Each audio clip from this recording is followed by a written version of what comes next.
My name is Nora. I live with my father in a small house. Our home is very simple. Our life is very normal. But there is one thing that is not normal. There is one room in our house that is always locked. Always. Since my childhood. I grew up with questions, but I never got answers. Whenever I asked, my father said only one line. Don't open that room, Nora. His voice always sounded sad when he said that. Not angry, just sad. So, I stopped asking, but the room never left my mind. Every day, I passed by it. Every day, I felt something inside me asking, why? Why is it locked? What is inside? Whose room is it? I did not know, but I always felt something emotional behind that door. One day, I was cleaning the hallway. I touched the door softly. Suddenly, a small piece of paint fell off, and beneath the paint, I saw something written, a small name, carved by hand.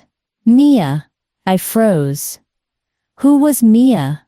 I never heard this name before in my house. Was she someone we knew? Was she someone we lost? My heart started beating fast.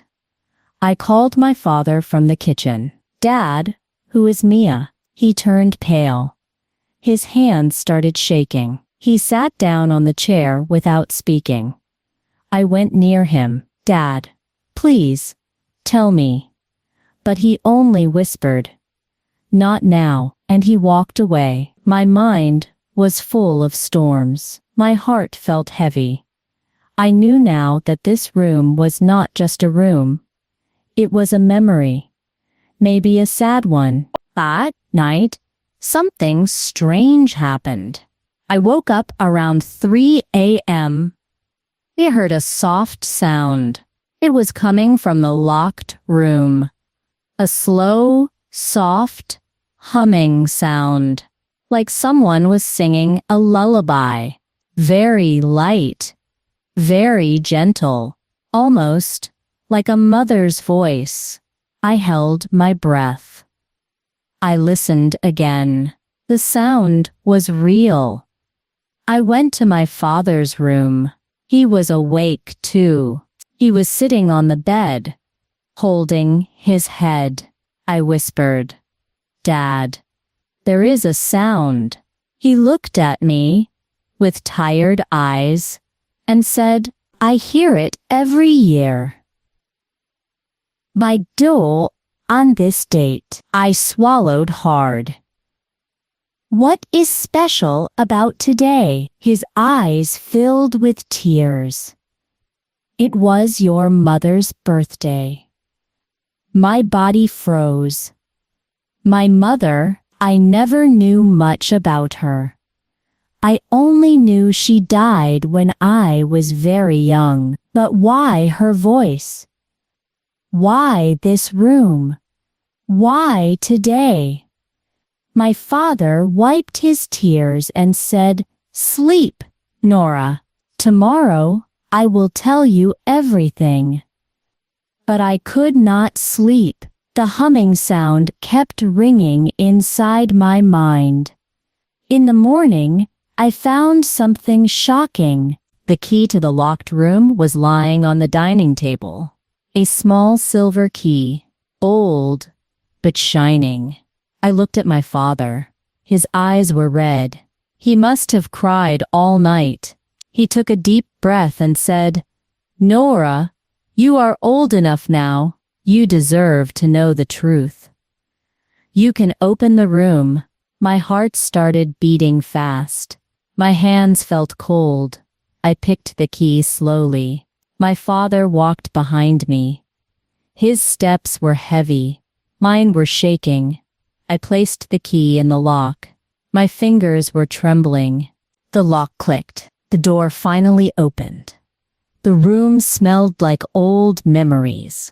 Soft, warm, gentle, like someone had just left. The room was filled with light colors, peach curtains, white bed, a small dressing table, and on the wall, pictures.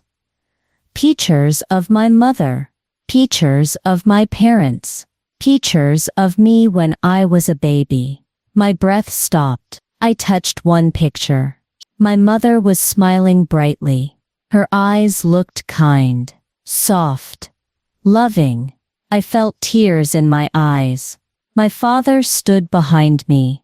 I asked, "Why did you lock this room?" His voice broke. Because it hurt too much to see her things. I could not enter this room. So I locked it, but I kept it clean every year on her birthday. I looked around. Everything was untouched, as if my mother would walk in at any moment. On the bedside table, I found a small diary with the same name, Mia. I opened it carefully. It was my mother's handwriting, soft, pretty, beautiful. I read the first page to my daughter Nora. If one day you read this, I want you to know you were the best thing in my life. My tears fell. I turned the pages. She wrote about her pregnancy. She wrote about my first smile. My first laugh, my first birthday. Then I reached a page that made my heart break. Doctor says, I am sick. I may not live long, but I want Nora to grow happy. I want her to shine. If I cannot stay, I hope she feels my love in small things. I pressed the diary to my chest. I cried like a child.